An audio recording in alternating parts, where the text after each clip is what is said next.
Guys, welcome back to Delving into the Cold. This is Dee. This is the last week of October, so we're going to finish up our last two Dark Happenings month podcasts. Hopefully, I will have the other one out on Halloween. That's the goal anyway. But for now, we're going to talk about the Cropsey legend from Staten Island. And it actually turned out to be a lot more than a legend, and we'll get into that. So it's like I said, it's an urban legend. Cropsey itself is an urban legend from New York State, mainly Staten Island. And it's kind of like their boogeyman character, I guess you could say.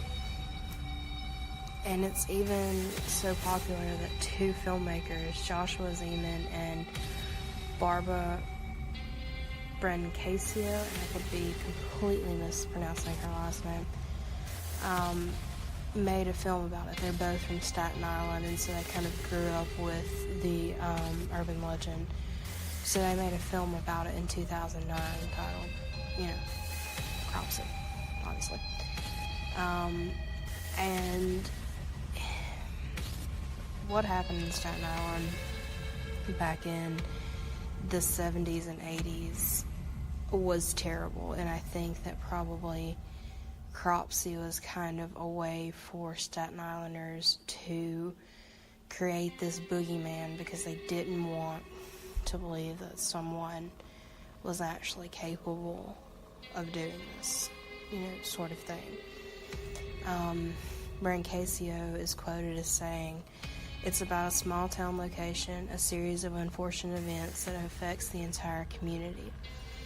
And what they told themselves about it. By the time we get to court and see the outcome, I think it's not even relevant. The people had determined what the story of the missing children was, and it had become a part of their own mythology. So, as we get further into this case, you'll kind of see that what a lot of people wish would have stayed an urban legend actually became a living nightmare. And if you look at Cropsey, it has all the hallmarks of an urban legend. There's disappearances and murders of innocent children.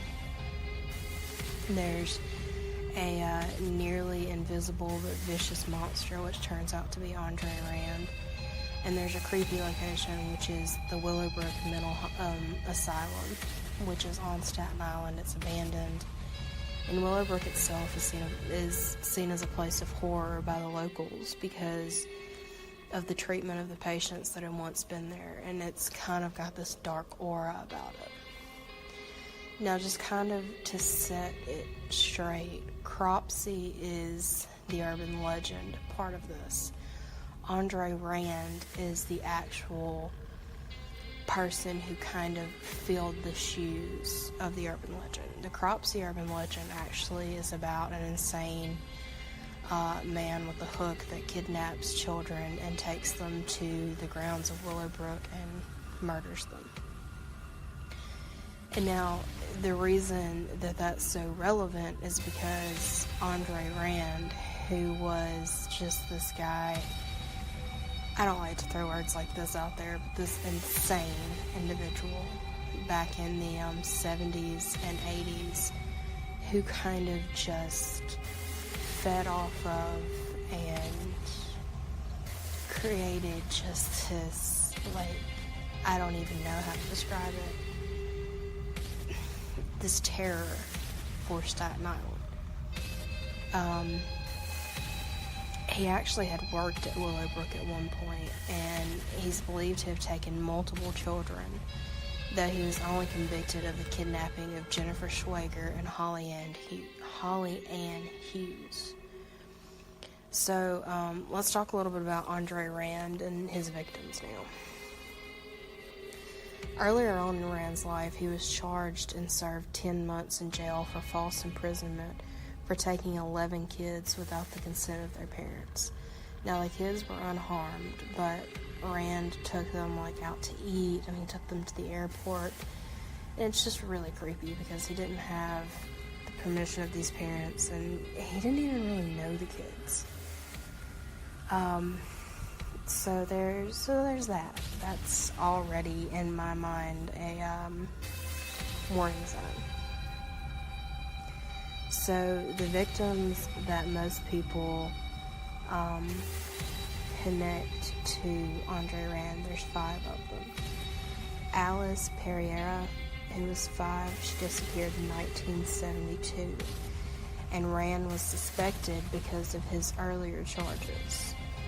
The next victim, Holly Ann Hughes, was 7. She disappeared in 1981, and if you'll remember, Rand was convicted of Holly Ann's kidnapping. Witnesses saw Rand with her, and he drug her into his van and took her away. Okay, this next name I hope I don't pronounce, but I'm going to mispronounce, but I'm going to try to pronounce it correctly. Taisi Jackson, who was 11, went missing in 1983. She disappeared 12 days after Rand was released from prison. And so a lot of people think that there's a strong indicator there, because if you look at these crimes, they happen very close together, and they happened around times when Rand was not in prison, when he was in the area. And Rand is just this type of guy that has to attack. He has to take children. He has to hurt children.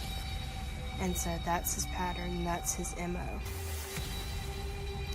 The next child, well, not technically a child, but I'll explain in a minute, that went missing was Hank Gafforio.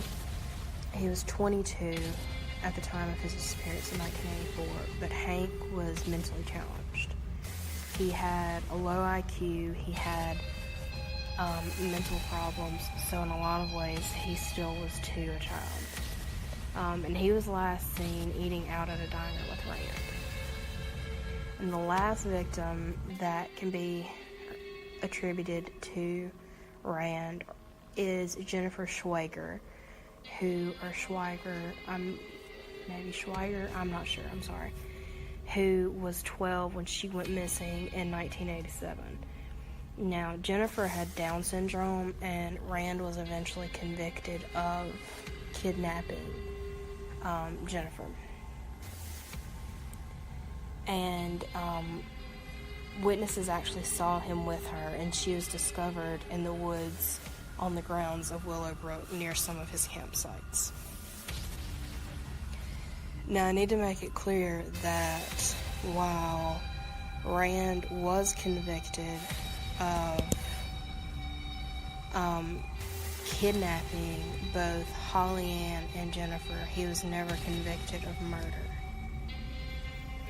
But he was sentenced to a first-degree kidnapping charge for Jennifer Schwager in 1988, and he was sentenced to another first-degree kidnapping charge of Holly Ann Hughes in 2004. Now, the state of New York does not have a statute of limitations on first-degree kidnapping. And the reason that it took them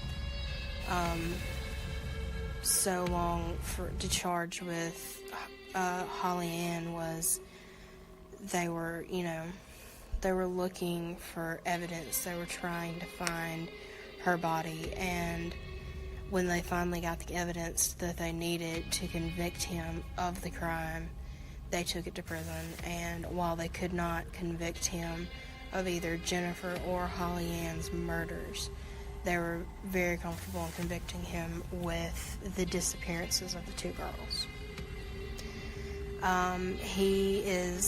He was sentenced to, for each of these, 25-year to life sentences for each of these crimes.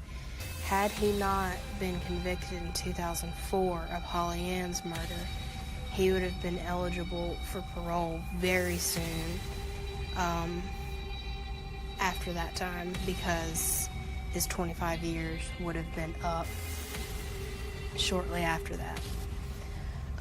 The next time that he's up for parole will be in 2037, and he'll be 93 years old. Alright, so usually at the end of these Urban Legends or History of People podcast, I give you this bit where it's like, oh, they're not as bad.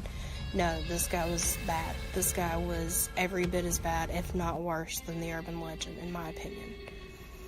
He was a monster. He preyed on not only children, but he preyed on the mentally ill. He preyed on the innocence of the children of Staten Island. He took them to a place where their last moments were filled with terror. He took them to this abandoned asylum to end their lives, and then he disposed of them on these grounds like they were trash. And unfortunately, if he never talks about the other victims, they'll probably never be found. So Andre Rand, in my opinion, is a monster. He is the boogeyman himself. He is evil incarnate, and I hope that he never gets out of prison, because if he gets out of prison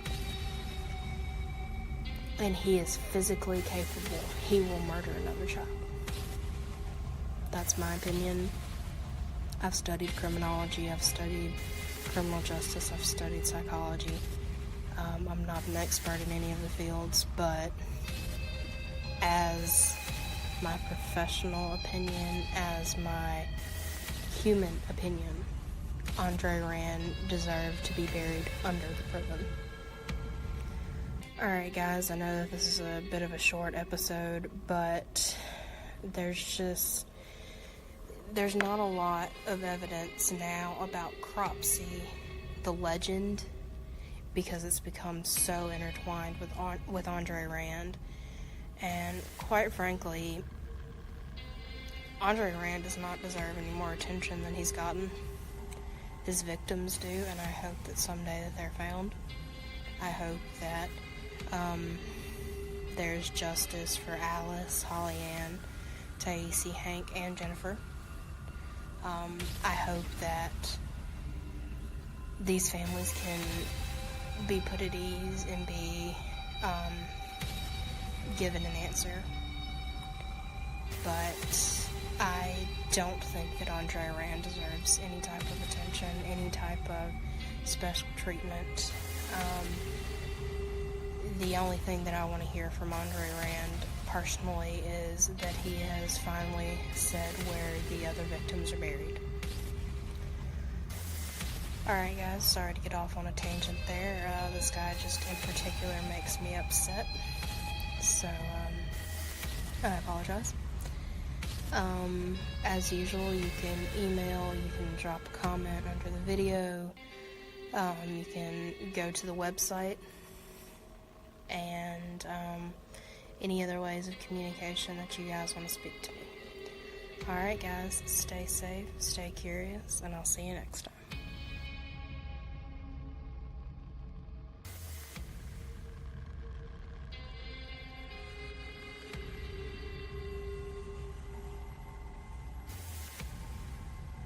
Guys, welcome back to Delving into the Cold. This is Dee. This is the last week of October, so we're going to finish up our last two Dark Happenings month podcasts. Hopefully, I will have the other one out on Halloween.